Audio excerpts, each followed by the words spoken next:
The night the village lost its water, the sky was strangely silent. No wind, no crickets, just a heavy hush, as if the earth itself was holding its breath.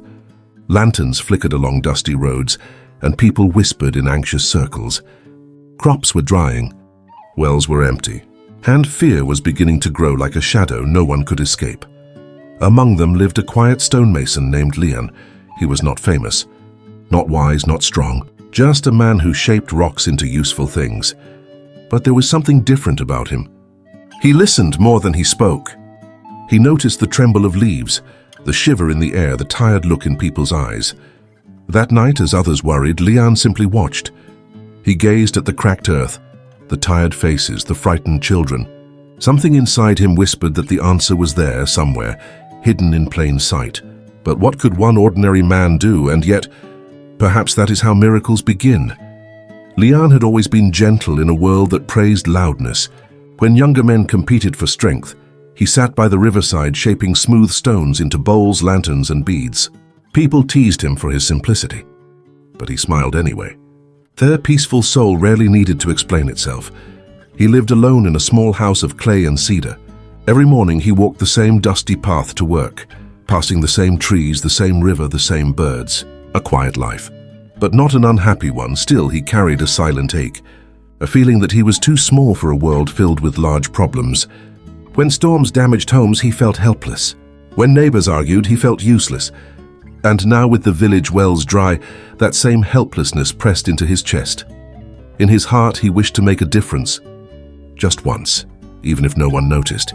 He never imagined how soon everything would change. The village elder called a meeting. Voices rose like thunder. Some blamed the gods, others blamed fate. A few shouted that they should abandon the village and start over. But Leon stood quietly in the back, staring at the ground. Something bothered him.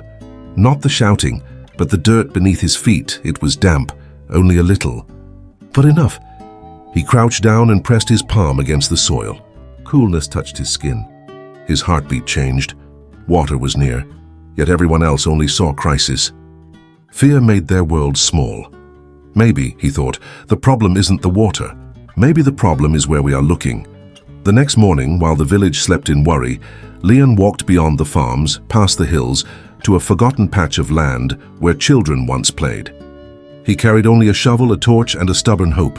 The ground there was soft, softer than any place he'd seen in weeks. He closed his eyes and listened.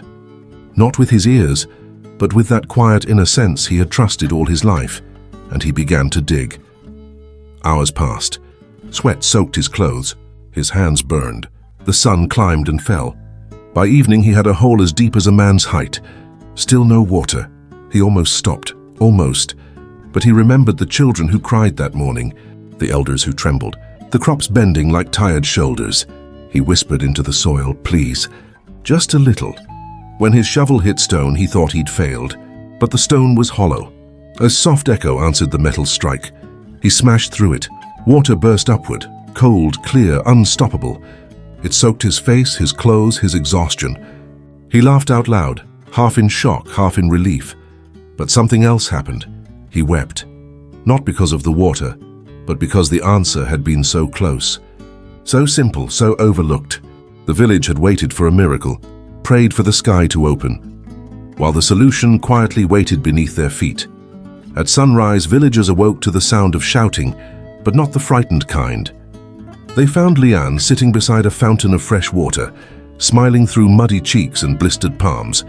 One of the elders stared at him in disbelief. "How did you know?" Leon took a long breath. His voice was tired but steady. "I didn't know," he said. "I just stopped running from the problem and started talking to it." Some laughed. Others cried. Children splashed in the stream. Women filled buckets. Farmers washed the dust from their hands. The village came alive again. As the celebration quieted, the elder approached Leon once more. "You saved us," he said. "What reward do you ask for?" Leon looked at the flowing water. The sunlight danced across its ripples like tiny stars. "No reward, just a lesson." The elder tilted his head. "A lesson?" Leon nodded, speaking softly, almost like he was sharing a secret with the wind. "We wait for big solutions, but most problems are like knots. They loosen when we stop pulling so hard, when we breathe, when we look closer. Answers are never far. We just forget to look for them gently. The elder's eyes softened. You were always quiet, Leon. Now I see you were always listening. Weeks passed. The well became a place children played. Lovers met and elders shared stories. The village never forgot the drought, but it also never forgot how one man turned fear into faith through simple action. Leon's life didn't change in the way stories usually promise. He did not become rich, not famous, not a hero on a parade. He returned to shaping stones, walking dusty roads, living quietly. But something inside him had shifted, a weight he had carried for years. The belief that he was too small for the world, that his voice was too soft, that his kindness was too simple. Now he knew better. He learned that gentle souls are not weak and they are bridges. And every problem, even the ones that feel too heavy to touch, has a door hidden somewhere. A small quiet doorway people walk past because they think big problems need big solutions. Sometimes all they need is someone patient enough to listen, and so the well became more than water. It became a reminder, a symbol that life rarely asks us for greatness. Only presence, only courage, only a single step in the right direction. Perhaps that is how healing works. Not all at once, but one gentle solution at a time, because every problem has an answer. Maybe not the one we expect, maybe not the one we want, but an answer all the same, waiting for someone brave enough to stop fearing, to start looking and to dig. And in the end, that was Leon's quiet gift to the world. That sometimes solutions are small.